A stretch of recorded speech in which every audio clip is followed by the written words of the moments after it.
मुझे एक निर्दलीय कैंडिडेट के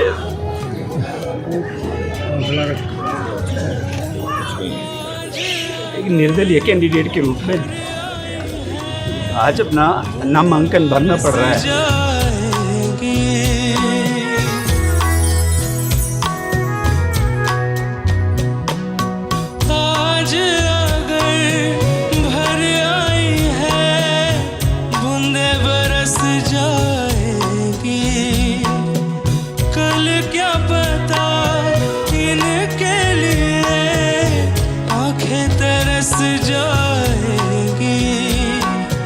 जाने कब गुम हुआ कहाँ खोया, एक आंसू छुपा के रखा था तुझसे नाराज। मैंने सपने में भी नहीं सोचा था कि इस तरह का एक दिन आएगा।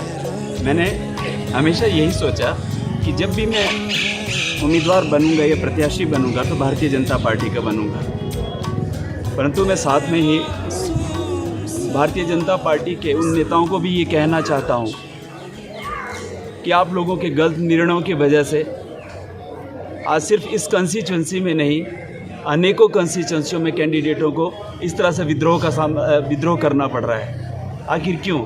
5 साल तक आप लोगों ने सत्ता चलाई, 5 सालों के बाद अगर इस तरह का निर्णय लेना पड़ रहा है तो निश्चित रूप से उन भारतीय जनता पार्टी के नेताओं को अपने गिरेबान में अंतरात्मा के ऊपर आज झांक कर देखने की आवश्यकता है। आखिर क्या ज़रूरत पड़ गई? मैंने 2007 में कभी टिकट के लिए अप्लाई नहीं किया था। भारतीय जनता पार्टी ने मुझे टिकट दिया, परंतु जब भारतीय जनता पार्टी ने चाहा कि मैं उस चुनाव में नहीं लड़ूं तो मैंने गर्व के साथ उस टिकट को वापस किया। 2012 में मुझे टिकट नहीं मिला। मुझे इस चीज़ की कोई दुख नहीं हुआ, निराशा अवश्य होती है, परंतु इस बात का कभी दुख नहीं रहा कि मुझे भारतीय जनता पार्टी ने टिकट नहीं दिया। भारतीय जनता पार्टी ने जिस भी कैंडिडेट को उतारा वो सर्वोपरि था। उसके बाद 2017 आया। एक ऐसे व्यक्ति को जिसके खिलाफ भारतीय जनता पार्टी के कार्यकर्ता वर्षों तक लड़ते रहे, जिस परिवार के खिलाफ वर्षों तक लड़ते रहे, उस परिवार के एक व्यक्ति को जो है भारतीय जनता पार्टी ने अपना कैंडिडेट बना लिया। हम सारे के सारे भारतीय जनता पार्टी के जितने भी कार्यकर्ता थे वो निराश थे। उसके बावजूद हम लोगों ने उस कैंडिडेट को स्वीकार करते हुए विजयी बनाने के लिए जितनी कोशिश की जा सकती थी हम लोगों ने की, परंतु हुआ क्या? 1.5-2 वर्षों तक वो सत्ता में रहे, सत्ता के सुख का आनंद लिया। उसके बाद अपने पुत्र मोह में फंसते हुए भारतीय जनता पार्टी को तिलांजलि दे दी।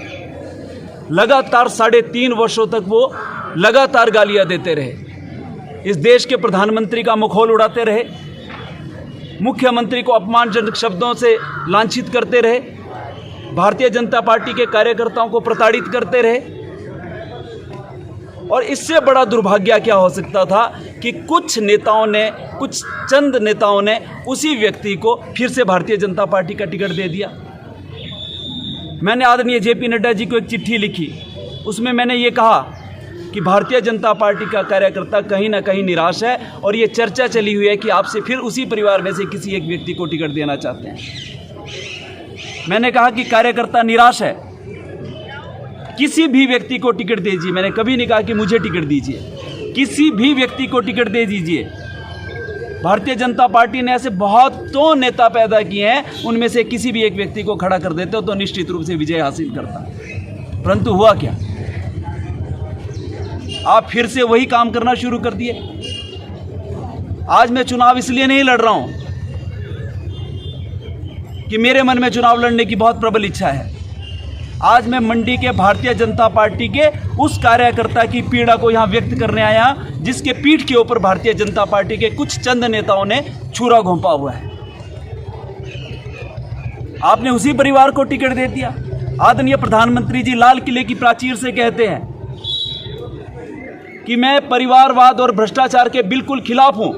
उन्होंने 133 करोड़ भारतीयों के साथ वायदा किया, परंतु हमारे यहाँ पे कुछ नेताओं ने उस वायदे को भी तोड़ मरोड़ करके रख दिया और शायद मुझे तो लगता है कि माननीय प्रधानमंत्री जी को भी उन नेताओं ने गुमराह करके रख दिया।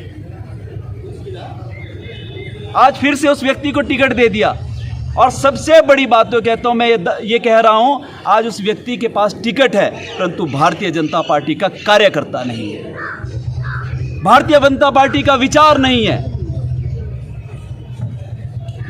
अगर वो जीत के भी आते हैं तो फिर से भारतीय जनता पार्टी को धोखा देंगे। ये धोखा नहीं देंगे, ये शपथ लेकर कहें। उनके लिए परिवार महत्वपूर्ण है, उनके लिए विचार महत्वपूर्ण नहीं है। यहाँ परिवार महत्वपूर्ण नहीं है, यहाँ विचार महत्वपूर्ण है। आज मैं अगर लड़ाई लड़ रहा हूँ तो भारतीय जनता पार्टी के उस कार्यकर्ता की लड़ाई लड़ रहा हूँ जिसने पिछले 1980 से लेकर अब तक इस विचार के लिए अपने आप को आहूत किया है, जिसने खून बहा है, जिसने पसीना बहा है। आज मैं उस विचार के लिए लड़ाई लड़ रहा हूँ।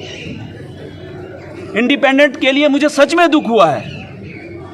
मैं कभी इंडिपेंडेंट के रूप में नामांकन नहीं भरना चाहता था, परंतु इनकी गलतियों की वजह से आज मुझे नामांकन भरना पड़ रहा है। आज मैं ये कहता हूँ, भारतीय जनता पार्टी का एक एक कार्यकर्ता मेरे साथ खड़ा हुआ है, चाहे वो प्रत्यक्ष रूप से खड़ा है, चाहे अप्रत्यक्ष रूप से खड़ा है। और आपको मैं विश्वास दिलाता हूँ, जब 8 दिसंबर का दिन होगा, हम निश्चित रूप से भारतीय जनता पार्टी का ये छोटा सा कार्यकर्ता विजय प्राप्त करके फिर आप लोगों के सामने खड़ा होगा। धन्यवाद।